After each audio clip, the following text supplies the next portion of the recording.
And Joseph gathered up all the money that was found in the land of Egypt, and in the land of Canaan, for the corn which they bought, and Joseph brought the money into Pharaoh's house.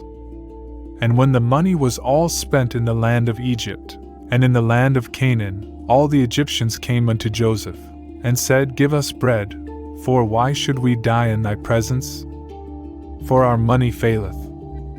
And Joseph said, Give your cattle, and I will give you bread for your cattle, if money fail. And they brought their cattle unto Joseph.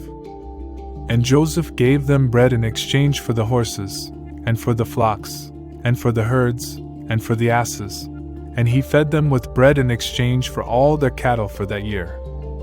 And when that year was ended, they came unto him the second year, and said unto him, We will not hide from my lord, how that our money is all spent, and the herds of cattle are my lord's. There is not left in the sight of my lord, but our bodies, and our lands. Wherefore should we die before thine eyes, both we and our land? Buy us and our land for bread, and we and our land will be bondmen unto Pharaoh, and give us seed, that we may live, and not die, and that the land be not desolate. So Joseph bought all the land of Egypt for Pharaoh, for the Egyptians sold every man his field, because the famine was sore upon them, and the land became Pharaoh's. And as for the people, he removed them city by city, from one end of the border of Egypt even to the other end thereof. Only the land of the priests bought he not, for the priests had a portion from Pharaoh, and did eat their portion which Pharaoh gave them, wherefore they sold not their land. Then Joseph said unto the people, Behold, I have bought you this day in your land for Pharaoh. Lo, here is seed for you, and ye shall sow the land.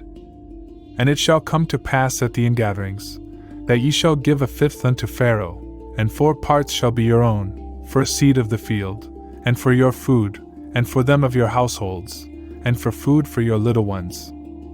And they said, Thou hast saved our lives. Let us find favor in the sight of my lord, and we will be Pharaoh's bondmen.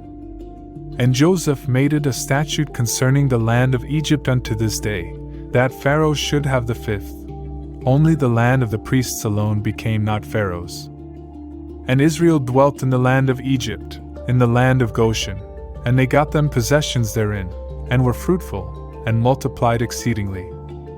And Jacob lived in the land of Egypt 17 years. So the days of Jacob, the years of his life, were 147 years. And the time drew near that Israel must die, and he called his son Joseph, and said unto him, If now I have found favor in thy sight, put, I pray thee, thy hand under my thigh, and deal kindly and truly with me. Bury me not, I pray thee, in Egypt. But when I sleep with my fathers, thou shalt carry me out of Egypt, and bury me in their burying place. And he said, I will do as thou hast said. And he said, Swear unto me. And he swore unto him. And Israel bowed down upon the bed's head. And it came to pass after these things, that one said to Joseph, Behold, thy father is sick. And he took with him his 2 sons, Manasseh and Ephraim. And one told Jacob, and said, Behold, thy son Joseph cometh unto thee. And Israel strengthened himself, and sat upon the bed. And Jacob said unto Joseph, God Almighty appeared unto me at Luz in the land of Canaan, and blessed me. And said unto me, Behold, I will make thee fruitful, and multiply thee, and I will make of thee a company of peoples, and will give this land to thy seed after thee for an everlasting possession. And now thy 2 sons, who were born unto thee in the land of Egypt before I came unto thee into Egypt, are mine. Ephraim and Manasseh, even as Reuben and Simeon, shall be mine. And thy issue, that thou begettest after them, shall be thine. They shall be called after the name of their brethren in their inheritance. And as for me, when I came from Paddan, Rachel died unto me in the land of Canaan in the way, when there was still some way to come unto Ephrath. And I buried her there in the way to Ephrath, the same is Bethlehem. And Israel beheld Joseph's sons, and said, Who are these? And Joseph said unto his father, They are my sons, whom God hath given me here. And he said, Bring them, I pray thee, unto me, and I will bless them. Now the eyes of Israel were dim for age, so that he could not see. And he brought them near unto him, and he kissed them, and embraced them. And Israel said unto Joseph, I had not thought to see thy face, and lo, God hath let me see thy seed also. And Joseph brought them out from between his knees, and he fell down on his face to the earth. And Joseph took them both, Ephraim in his right hand toward Israel's left hand, and Manasseh in his left hand toward Israel's right hand, and brought them near unto him. And Israel stretched out his right hand, and laid it upon Ephraim's head, who was the younger, and his left hand upon Manasseh's head, guiding his hands wittingly, for Manasseh was the firstborn. And he blessed Joseph, and said, The God before whom my fathers Abraham and Isaac did walk, the God who hath been my shepherd all my life long unto this day, the angel who hath redeemed me from all evil, bless the lads, and let my name be named in them, and the name of my fathers Abraham and Isaac, and let them grow into a multitude in the midst of the earth.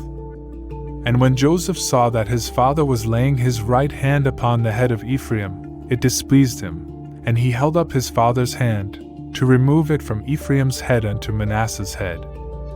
And Joseph said unto his father, Not so, my father, for this is the firstborn. Put thy right hand upon his head.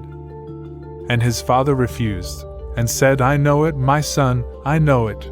He also shall become a people, and he also shall be great. Howbeit his younger brother shall be greater than he, and his seed shall become a multitude of nations. And he blessed them that day, saying, By thee shall Israel bless, saying, God make thee as Ephraim and as Manasseh. And he set Ephraim before Manasseh. And Israel said unto Joseph, Behold, I die, but God will be with you, and bring you back unto the land of your fathers. Moreover, I have given to thee one portion above thy brethren, which I took out of the hand of the Amorite with my sword and with my bow.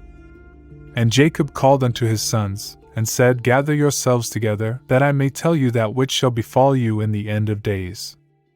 Assemble yourselves, and hear, ye sons of Jacob, and hearken unto Israel your father.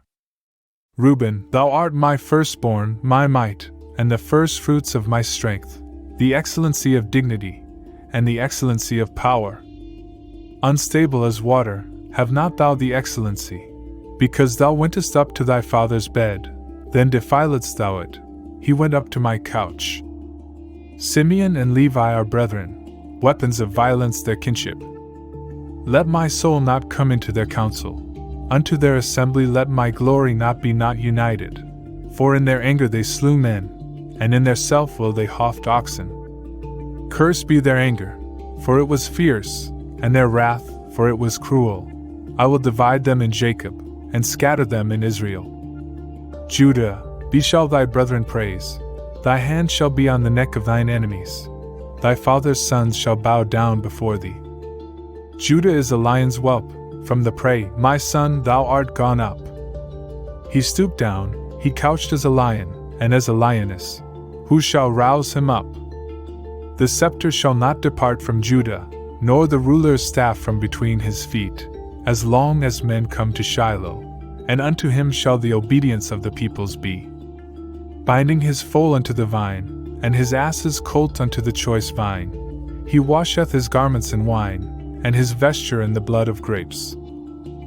His eyes shall be red with wine, and his teeth white with milk. Zebulun shall dwell at the shore of the sea, and he shall be a shore for ships, and his flank shall be upon Zidon. Issachar is a large-boned ass, couching down between the sheepfolds. For he saw a resting place that it was good, and the land that it was pleasant, and he bowed his shoulder to bear, and became a servant under taskwork. Dan shall judge his people, as one of the tribes of Israel.